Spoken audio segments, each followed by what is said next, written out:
კობახიძეს ივანიშვილი გასაგდება დამზადებს ასეთია ოპოზიციის ვარაუდი მთავრობაში საკადრო ცვლილებების შემდეგ. ხელისუფლების ოპონენტები და ოცნების ყოფილი წევრები აცხადებენ, რომ მინისტრების გადაადგილება კობახიძის კაბინეტში ივანიშვილის მორიგი ტრიუკია. დინარაძის ახალ თანამდებობაზე დანიშნას კი მის ჩამოქვეითება დაფასებენ. ის მხოლოდ 8 თვე იკავებდა სუსის უფროსის პოსტს, რომელზეც 6 წლის ვადით აირჩიეს. ოპოზიციისთვის გაურკვეველია იმ ახალი სამინისტროს ფუნქციებიც, რომელიც დინარაძისთვის შექმნეს.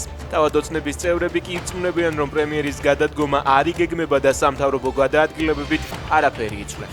ოცნების მიერ კორუფციასთან გამოცხადებული ბრძოლის ფონზე ოფიციალური მონაცემებით დგინდება, რომ სახელმწიფო უწყებებში 2025 წელს წინა წელთან შედარებით ხრთამის აღების ფაქტები 150%-ით გაიზარდა. შინაგან საქმეთა სამინისტროს სტატისტიკით თითქმის ყველა ტიპის სამოხელეო დანაშაული გაზრდილია.